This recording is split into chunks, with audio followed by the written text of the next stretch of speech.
Astaghfirullah. Assalamualaikum warahmatullahi wabarakatuh.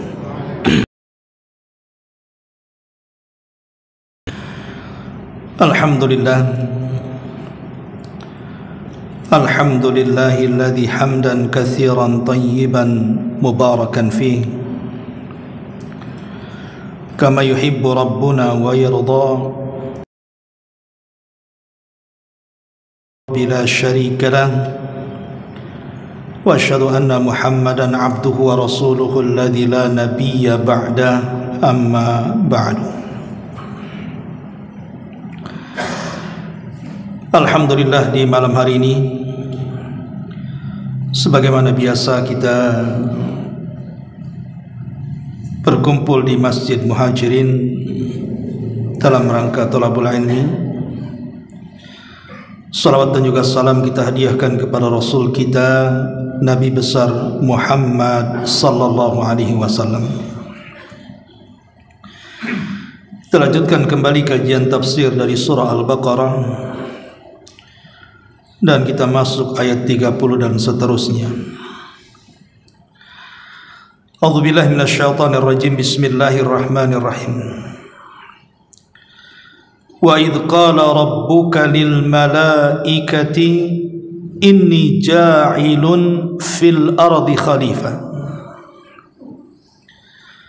qalu ataj'alu fiha man yufsidu fiha wa yasfiku ad-dima wa nahnu nusabbihu bihamdika wa nuqaddisu lak qala inni a'lamu ma la ta'lamun wa 'allama Adama al-asma'a kullaha thumma aradahum 'ala al-mala'ikati faqala anbi'uni bi asma'i ha'ula'i in kuntum sadiqin qalu subhanaka la 'ilma lana illa ma 'allamtana innaka antal 'alimul hakim qala ya Adam anbi'hum bi asma'ihim falamma anba'ahum bi asma'ihim qala alam aqul lakum inni a'lamu ghaibas samawati wal ard wa a'lamu ma tubduna wa ma kuntum taktumun. Ingatlah ketika Rabbmu berfirman kepada para malaikat, sungguh aku hendak menjadikan seorang khalifah di permukaan bumi. Para malaikat berkata, mengapa engkau hendak menjadikan khalifah di bumi ini orang yang akan membuat kerusakan, bahkan menumpahkan darah di dalamnya? Padahal kami para malaikat senantiasa bertasbih dengan memujimu dan mensucikan dirimu. Maka Allah berfirman, sesungguhnya aku mengetahui apa yang kalian tidak ketahui. Dan Allah mengajarkan kepada Adam nama-nama benda-benda seluruhnya. Kemudian mengemukakan kepada para malaikat, lalu berfirman, sebutkanlah kepadaku nama benda-benda tersebut, jika kalian memang benar-benar orang yang benar. Para malaikat menjawab, maha suci engkau ya Rabb, tidak ada yang kami ketahui selain apa yang engkau telah ajarkan kepada kami. Sesungguhnya engkau lah yang maha mengetahui lagi maha bijaksana. Allah pun berfirman, wahai Adam, beritahukan kepada mereka para malaikat nama-nama benda itu.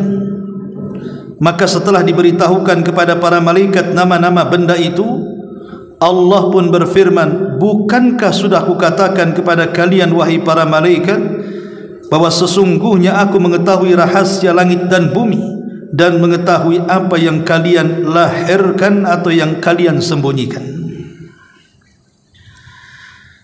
Baik ma'asyiral muslimin wal muslimat rahimakumullah. Ayat ini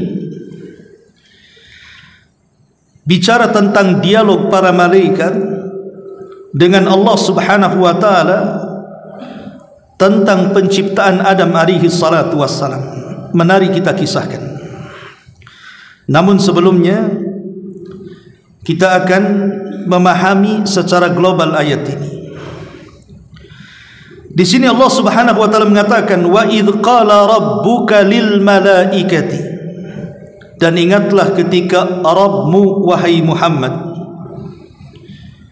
Kalimat Rabbmu khitab kepada Nabi sallallahu alaihi wasallam ini kemuliaan bagi Rasul kita Muhammad sallallahu alaihi wasallam, di mana Allah akan menghabarkan kisah para malaikat yang berdialog dengan dirinya tentang penciptaan bapa seluruh manusia Adam alaihi salatu wassalam. Wa idz qala rabbuka lil malaikati, dan ingatlah ketika Rabbmu wahai Muhammad berfirman kepada para malaikat. Malaikat adalah makhluk nuraniyah, makhluk yang tercipta dari cahaya, dan mereka adalah maksum, terpelihara. Makhluk itu terbagi menjadi tiga. Ada yang maksum tetapi tidak mukallaf,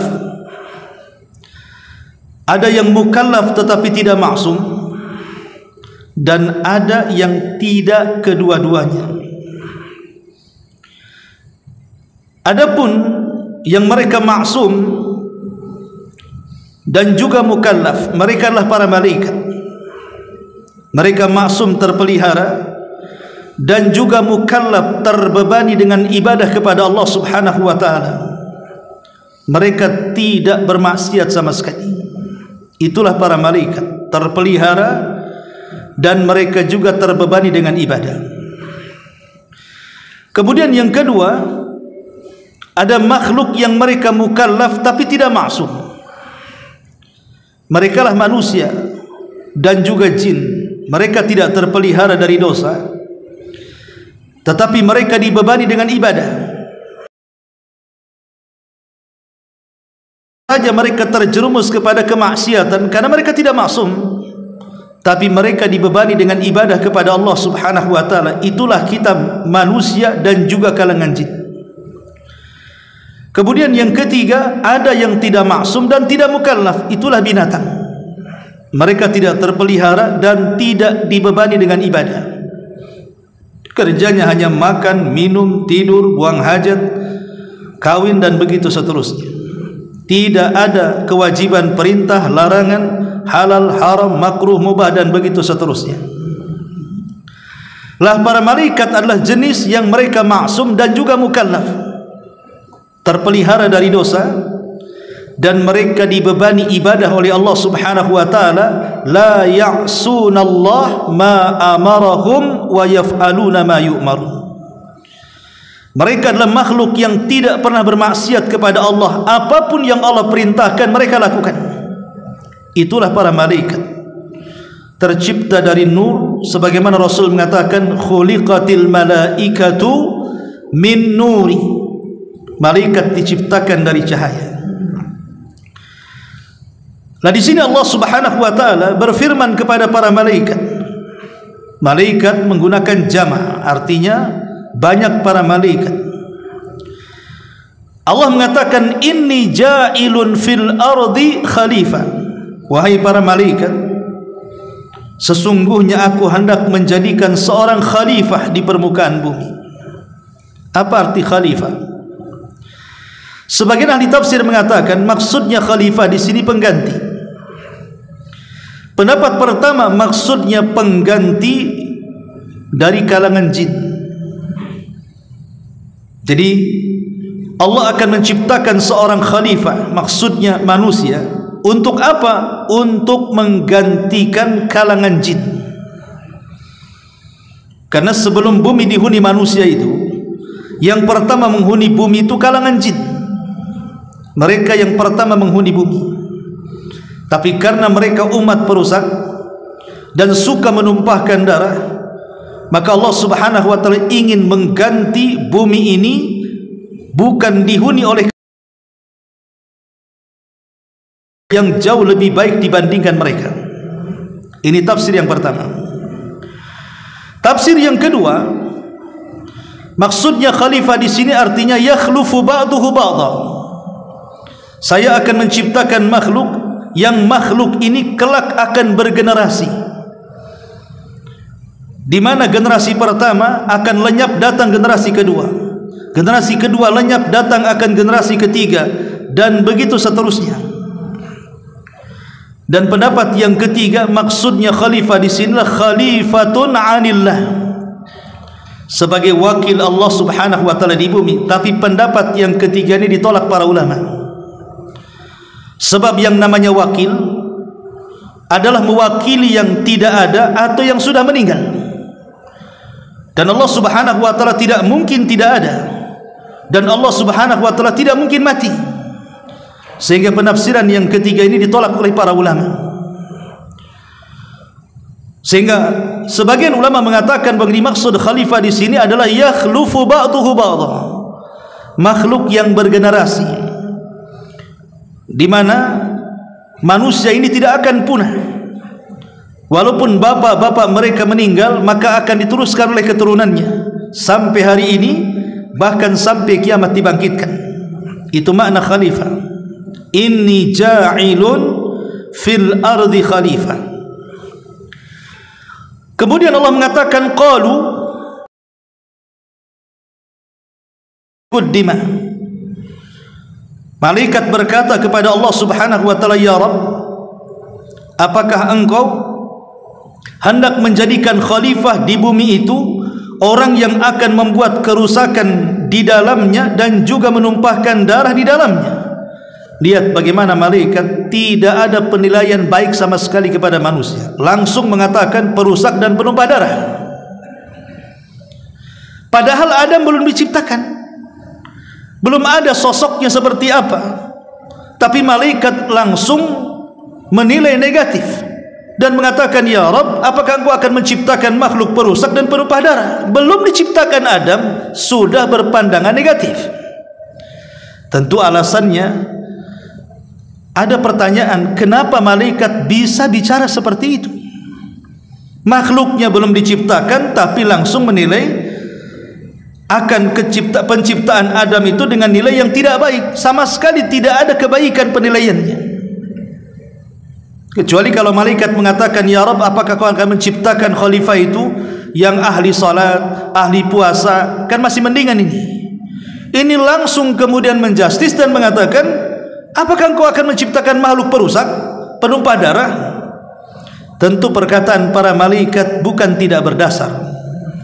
Tentu ada dasarnya. Kenapa malaikat bicara seperti itu?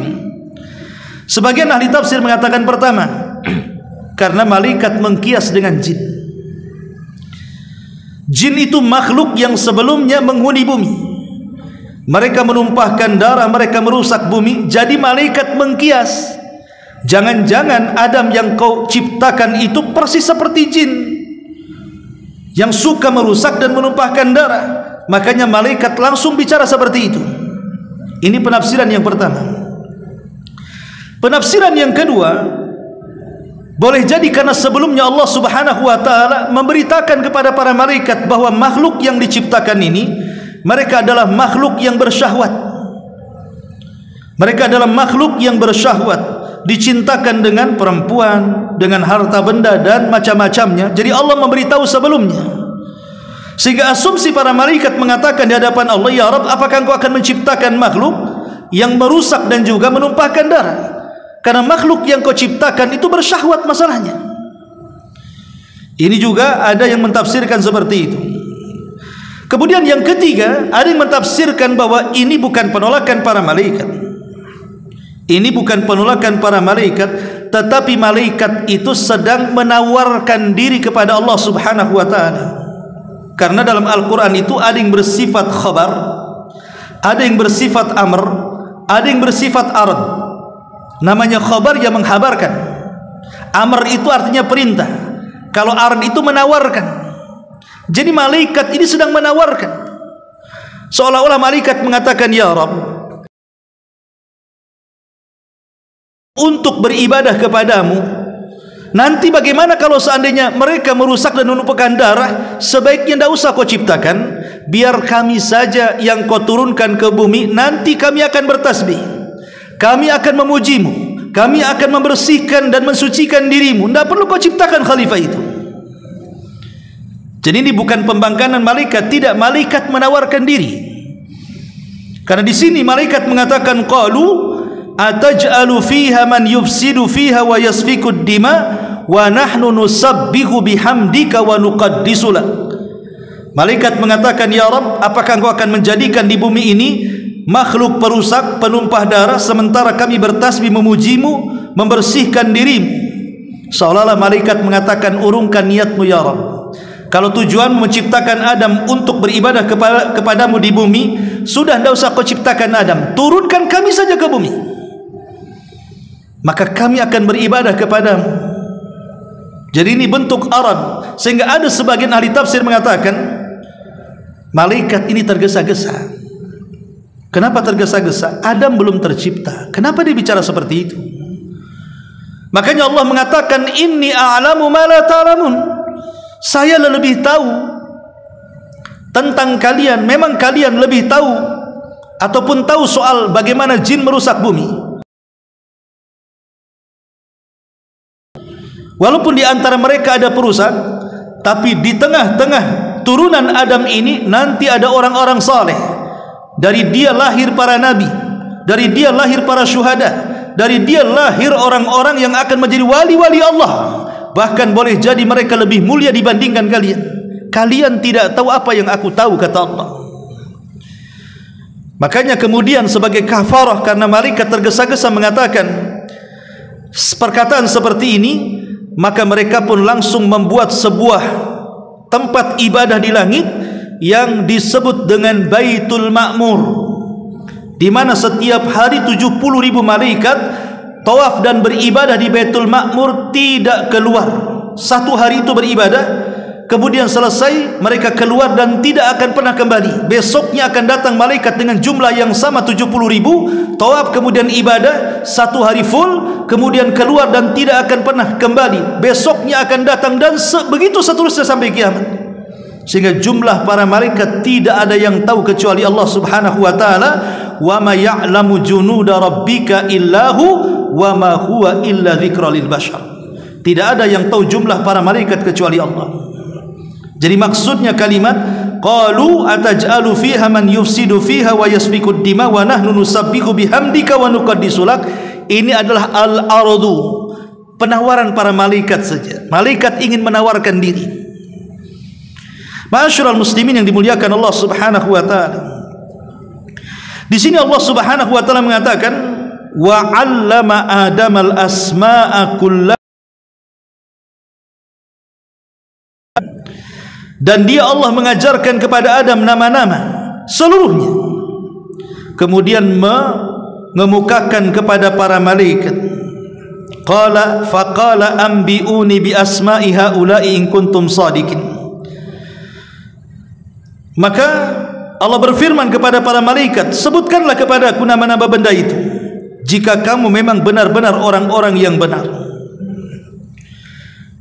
Ayat 31 Al-Baqarah ini Allah ingin menjelaskan kepada kita tentang apa yang dikatakan para malaikat, bahwa asumsi para malaikat bahwa makhluk yang akan diciptakan oleh Allah itu akan menjadi makhluk perusak dan penumpah darah dibantah di sini, bahwa makhluk ini jauh lebih mulia dibandingkan kalian. Jadi makhluk yang akan saya ciptakan seolah-olah Allah katakan akan jauh lebih mulia dibandingkan kalian. Kenapa? Karena makhluk ini akan diberikan pengetahuan yang kalian tidak tahu. Sebagian ahli tafsir mengatakan apa yang dimaksud dan dia mengajarkan kepada Adam itu nama-nama keseluruhan. Wa 'allama Adamal asma'a kullaha. Apa yang dimaksud nama-nama secara keseluruhan di sini? Ada yang mengatakan bahwa yang dimaksud nama-nama di sini artinya nama-nama benda. Nama-nama benda yang ada di langit dan yang ada di bumi. Dulu tidak ada nama, tidak ada penyebutan. Hal ata 'alal insan hinum minad dahri lam yakun syai'an madhkura. Apakah sampai kepada manusia sebuah masa di mana dahulu tidak ada yang disebut, maksudnya tidak ada nama. Maka Allah Subhanahu wa taala ajarkan kepada Adam nama-nama. Ini namanya bintang, ini namanya bulan, ini namanya matahari, ini namanya langit, ini namanya galaksi. kemudian ke bumi, ini namanya sungai, lautan, hutan, ini ikan itu, ikan ini buah itu, dan macam-macam. Dan itu malaikat tidak tahu. Ini satu penafsiran.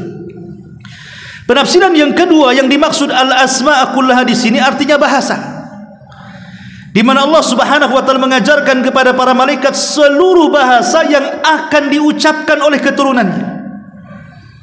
Kalau seandainya Nabi Adam hidup di zaman sekarang, dia datang ke Batam, maka dia pandai berbahasa Melayu. Kalau dia safar ke Jawa, maka dia akan berbahasa Jawa. Kalau dia safar ke Flores, kemudian ke Padang, maka pandai berbahasa Minang. Kalau dia ke Australia sana, maka dia pandai berbahasa Inggris.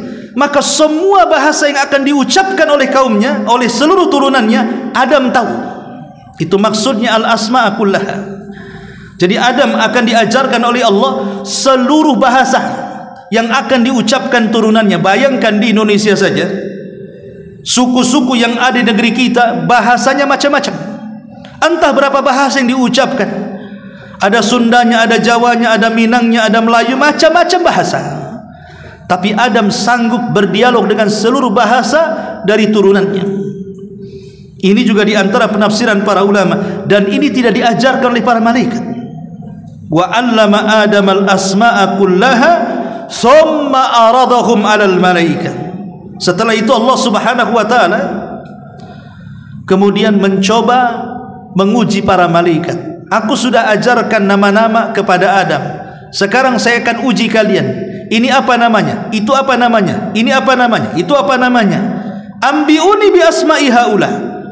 Sekarang habarkan kepada kami nama-nama itu. Malaikat terdiam, sehingga malaikat akhirnya menyerah dan mengatakan, qalu subhanaka la ilma lana illa ma 'allamtana. Maha suci Engkau ya Rabb, kami tidak memiliki pengetahuan kecuali apa yang Kau ajarkan kepada kami. Innaka antal alimul hakim, karena Engkau zat yang maha mengetahui lagi maha bijaksana. Dari sini Allah Subhanahu wa taala ingin buktikan bahwa Adam lebih unggul dibandingkan para malaikat.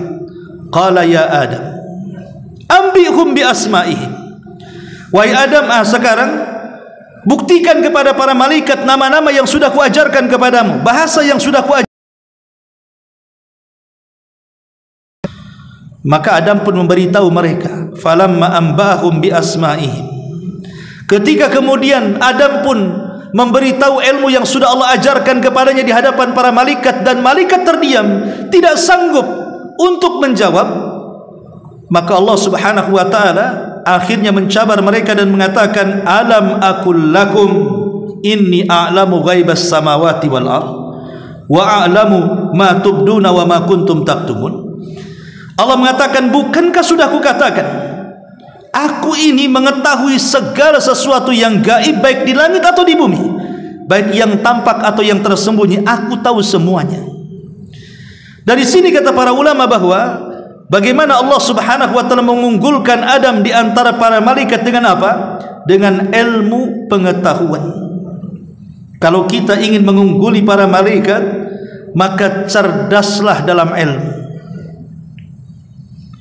Ada sebagian ulama memerinci kenapa Adam alaihi salatu wasallam dimuliakan oleh para malaikat. Pertama, karena Adam diciptakan langsung oleh Allah, langsung dibentuk oleh Allah Subhanahu wa taala dengan tangannya.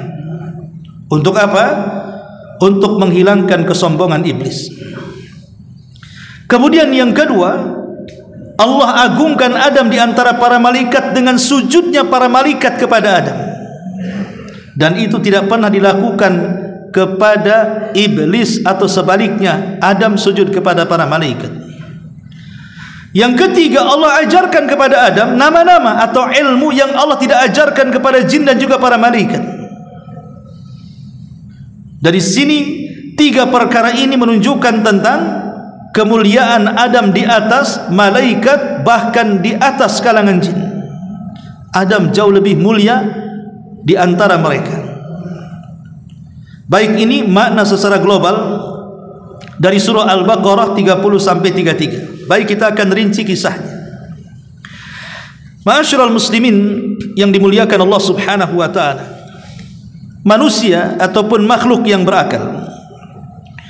Yang Allah Subhanahu wa taala ciptakan itu 3. Pertama malaikat, yang kedua jin, yang ketiga manusia. Itu secara urutan penciptaan seperti itu. Allah ciptakan jin, setelah itu Allah ciptakan manusia yang terakhir dari makhluk yang berakal. Lah malaikat tercipta dari api, malaikat tercipta dari cahaya. Adapun jin tercipta dari ujung nyala api dan manusia tercipta dari tanah.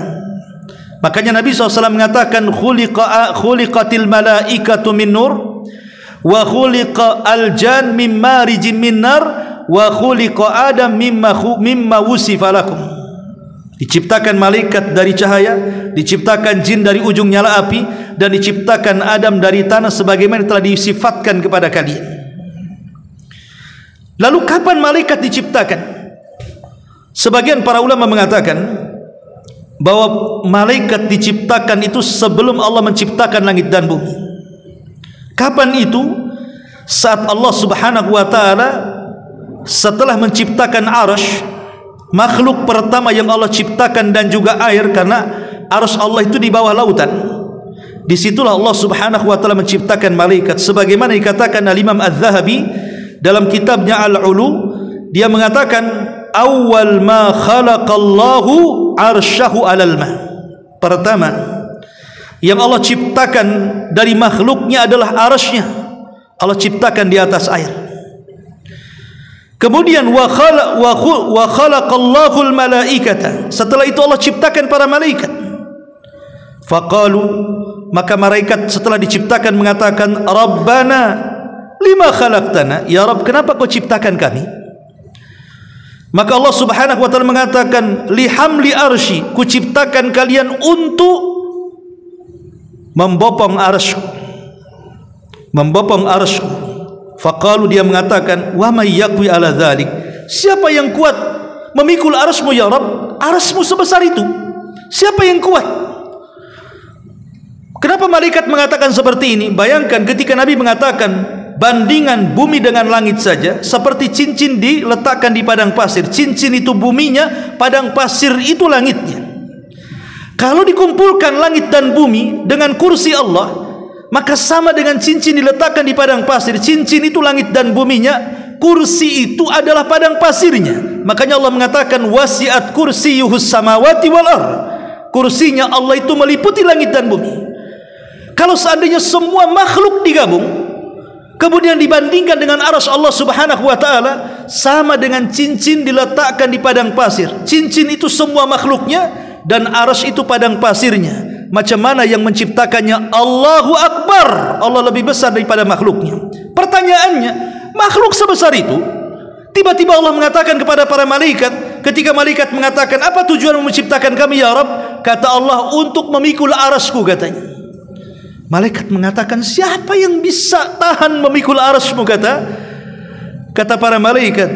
Maka Allah mengatakan, faqulu la haula wala quwwata illa billah. Tidak ada daya dan kekuatan melainkan milik Allah Subhanahu wa taala, zat yang maha tinggi lagi maha agung. Ketika semua malaikat mengucapkan kalimat itu, maka terpilihlah 8 malaikat pemikul arsy dan sanggup memikul arsy. Kata Rasul, Allah sudah mengizinkan kepadaku untuk mensifati malaikat pemikul arsy, di mana kakinya menembus 7 lapis bumi, kemudian badannya menjulang menembus langit sampai 7 lapis langit, sampai ke kursi, kemudian tanduknya itulah memikul arsy Allah Subhanahu wa taala.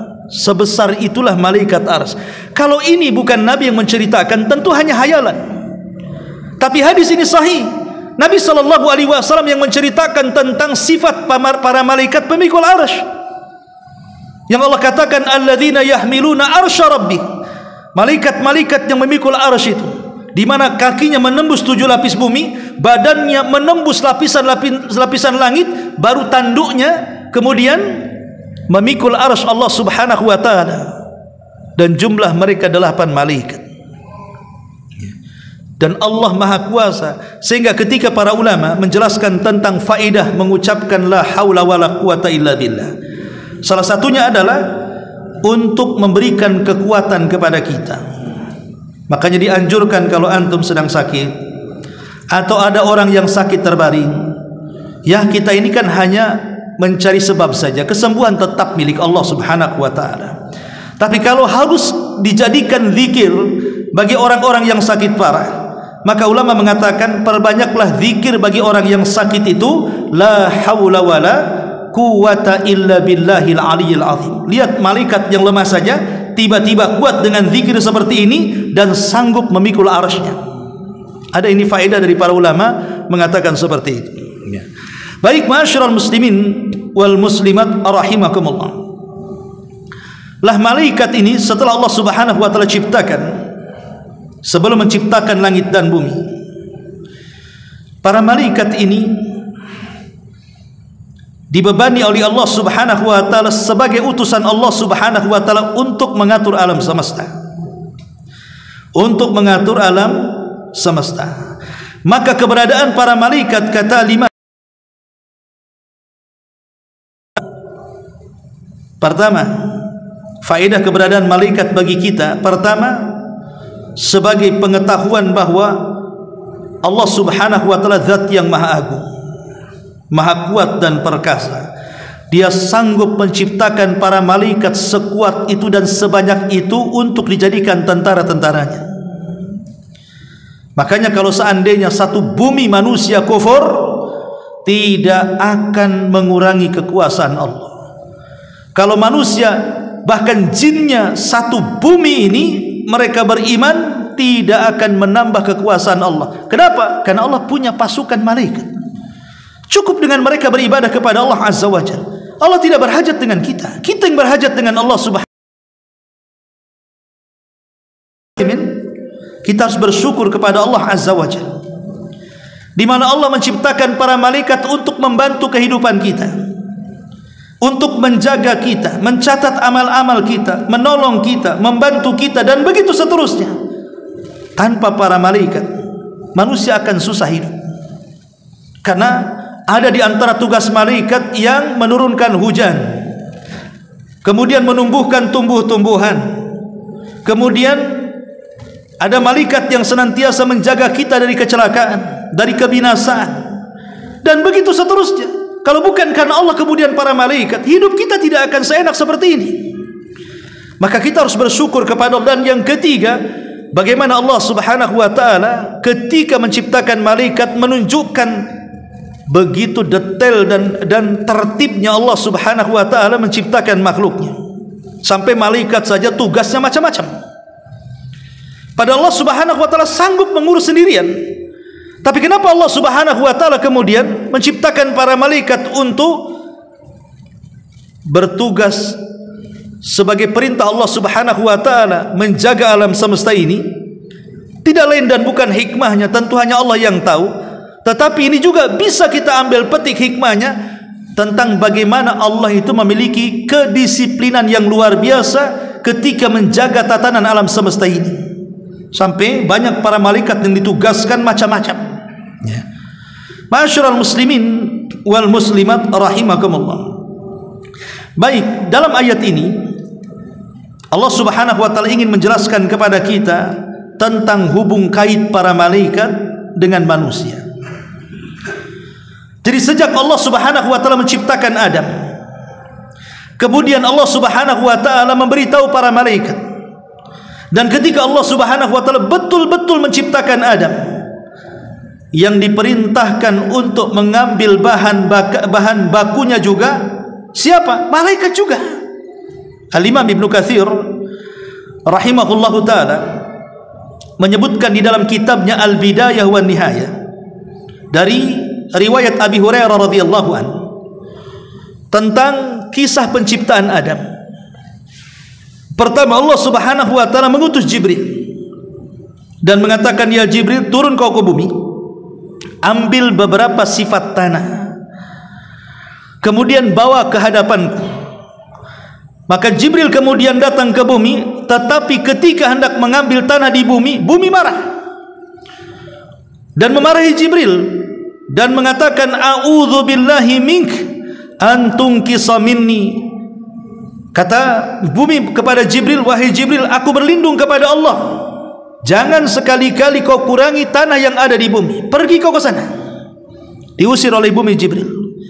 Maka Jibril pun kemudian tidak jadi mengambil, kemudian kembali menghadap Allah Subhanahu wa ta'ala. Kemudian setelah itu karena gagal mengambil tanah, Allah kirim Mikail. Ketika Mikail hendak mengambil tanah di bumi, bumi marah lagi dan mengatakan a'udzu billahi mink, aku berlindung kepada Allah dari kamu untuk kau kurangi tanah yang ada di bumi, pergi kamu sana. Maka Mikail pun kemudian gagal mengambil tanah dan kembali menghadap Allah Subhanahu wa ta'ala. Kemudian Allah utus beberapa malaikat, semuanya gagal. Maka yang terakhir Allah Subhanahu wa ta'ala mengutus malakul maut dan mengatakan, ya malakul maut, ambil tanah di bumi sebagai bahan baku Adam. Maka malakul maut pun kemudian turun ke bumi. Ketika hendak mengambil, bumi mengatakan a'udzu billahi mink, aku berlindung kepadamu untuk mengurangi tanah yang ada di bumi. Tapi malakul maut juga mengatakan, aku juga berlindung kepada Allah kalau aku tidak mengambil tanahmu di bumi, katanya. Mau tidak mau, akhirnya malakul maut pun mengambil beberapa tanah dan sifat-sifatnya di bumi. Jadi diambil dari tanah yang bersifat keras, ada yang bersifat lembek, ada yang tengah-tengah di antara keduanya dengan berbagai macam warna, ada yang tanah hitam, merah, putih dan begitu seterusnya. Dan itu akan menjadi watak dan sifat-sifat manusia disesuaikan dengan sifat tanah. Makanya wajar ada manusia yang berkulit putih, mungkin tanah putih, ada yang berkulit hitam, mungkin tanah kebakar, ada yang berkulit belang-belang, mungkin campuran, kan gitu. Ada yang keras hatinya, mungkin tanahnya keras. Ada yang lembut hatinya, mungkin lempung. Ada yang suka bersengketa, ya tanah sengketa, dan begitu seterusnya. Ya. Boleh jadi mungkin manusia itu memiliki sifat-sifat yang ada pada tanah itu. Makanya Rasul mengatakan, wa khuliqa Adam mimma wusifa lakum, dan Adam diciptakan sesuai dengan sifat-sifat yang telah Allah berikan kepada kalian. Maksudnya sifat manusia disesuaikan dengan sifat tanah, karena kita diciptakan dari tanah dan akan kembali kepada tanah. Ma'asyiral muslimin yang dimuliakan Allah Subhanahu wa ta'ala, dari sini kita tahu bahwa ada hubung kait malaikat dengan manusia, karena yang mengambil bahan bakunya juga malaikat. Setelah kemudian Allah Subhanahu wa ta'ala membentuk Nabi Adam dengan bentuk yang paling baik, sampai Allah mengatakan laqad khalaqnal insana fi ahsani taqwim, sungguh kami ciptakan manusia itu sebaik-baik bentuk. Maka Allah biarkan mengeras. Makanya Allah Subhanahu wa ta'ala mengatakan di dalam Al-Qur'anul Karim, Allah mengatakan inni khaliqum basharan min salsalin min hama'im masnun, sesungguhnya aku menciptakan manusia ini dari tanah liat kering, dari lumpur hitam yang dibentuk. Maka Allah membentuk sampai akhirnya mengeras. Dalam riwayat 40 tahun dibiarkan. Setelah Allah Subhanahu wa ta'ala menciptakan Adam dengan tangannya, dan itu belum pernah dilihat oleh siapapun. Ketika malaikat melihat Adam dalam bentuk seperti itu, takjub. Luar biasa Allah menciptakan kita itu. Bahkan yang lebih takjub juga iblis. Kok ada ciptaan yang bentuknya seindah ini? Tapi karena iblis sudah ada hasad dalam hatinya, dia bukan hanya melihat. Kalau malaikat melihat saja, dia kemudian masuk di lubang telinga, keluar di lubang hidung, masuk ke lubang hidung, di luar ke lubang mulut, dan begitu seterusnya. Sambil ketika sudah puas ditepuknya Adam yang masih berbentuk patung itu, rupanya berbunyi. Kata iblis, ini makhluk lemah. Kenapa? Karena makhluk ini penuh dengan rongga, berarti perlu makan, minum dan begitu seterusnya. Kata iblis, kalau Allah kuasakan makhluk ini kepadaku, sudah kuhancurkan. Hasadnya sudah nampak di sini. Makanya ketika Allah Subhanahu wa ta'ala kemudian hendak meniupkan ruh kepada Adam alaihi salatu wassalam, inilah perbedaan Adam dengan kita. Kalau Adam itu dibentuk dulu jasadnya baru diciptakan ruhnya. Kalau kita diciptakan ruhnya dulu baru dibentuk jasadnya. Jadi Adam itu dibentuk dulu jasadnya, baru ruhnya diciptakan.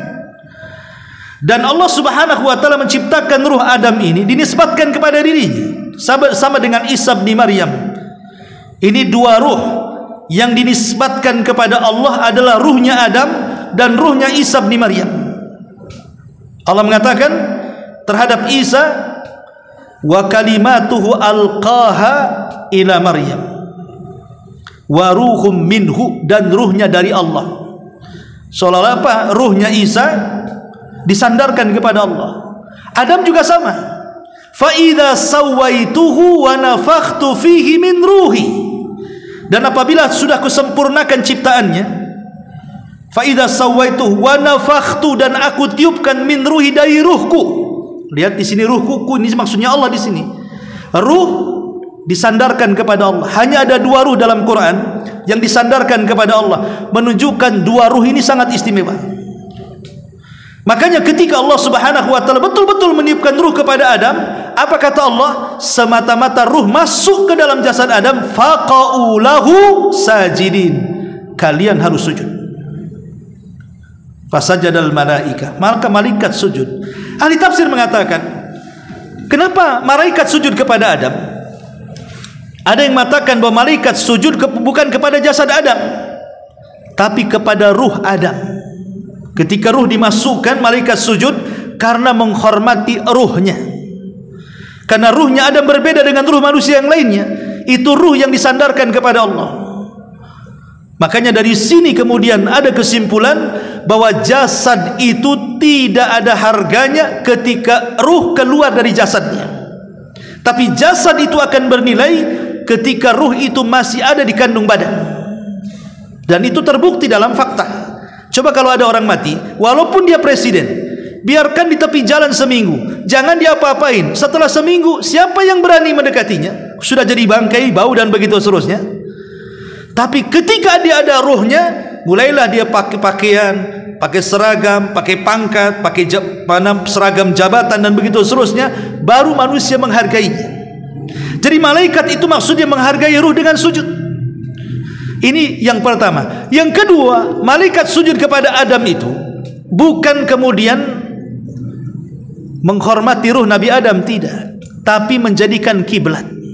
Sama dengan kita menjadikan Mekah itu sebagai kiblat, kemudian kita sujud menghadap Ka'bah. Maka para malaikat sujud juga sama, menjadikan Adam itu sebuah kiblat. Makanya kemudian mereka sujud. Dan sujud di sini bukan sujud ibadah, karena tidak boleh sujud ibadah diberikan kecuali kepada Allah. Maksudnya di sinilah sujud penghormatan. Sama kalau TNI itu meletakkan tangan di kepala begini, ini menghormat namanya. Jadi malaikat itu seperti itu menghormati dengan cara sujud. Tapi ini sujud penghormatan, bukan sujud ibadah. Karena sujud ibadah tidak boleh kecuali diberikan kepada Allah Subhanahu wa taala. Ma'asyiral muslimin yang dimuliakan Allah Azza wa Jalla. Lah ketika itulah kemudian Allah Subhanahu wa taala menjadikan para malaikat dan juga manusia ada hubung kait yang sangat erat sekali. Mulai dari penciptaannya sampai kemudian sujudnya para malaikat kepada Adam, sampai kemudian malaikat ditugaskan oleh Allah untuk terus berhubungan dengan manusia, baik manusia secara umum atau manusia secara khusus orang-orang yang beriman, sejak diciptakan, dilahirkan, diwafatkan, dikuburkan di padang mahsyar sampai ke surga. Adapun hubung kait dengan kita manusia biasa, maka sejak kita diciptakan oleh Allah Subhanahu wa taala, kita diciptakan dalam bentuk janin dalam perut ibu, 40 dalam bentuk sperma, 40 berikutnya dalam bentuk darah, 40 berikutnya dalam bentuk daging. Kemudian ketika lengkap 4 bulan, kemudian ditiupkan ruh. Siapa yang meniupkan ruh? Malaikat. Ditugaskan oleh Allah untuk meniupkan ruh ke dalam janin kita. Kemudian dicatat berapa rizkinya, berapa bahagianya, berapa celakanya, berapa umurnya, dan begitu seterusnya. Kemudian lahir ke bumi, Allah simpan satu malaikat untuk memberikan was-was kebaikan, sebagaimana Allah simpan satu jin untuk memberikan was-was keburukan. Itulah qarin. Dan qarin ini tidak akan lepas sampai manusia mati. Baru setelah kemudian berjalan di dunia, macam-macam para malaikat itu ditugaskan untuk menjaga kita. Sehingga Allah mengatakan, wa inna alaikum lahafidin, dan sesungguhnya bagi kalian wahai para malaikat ada malaikat-malaikat penjaga manusia.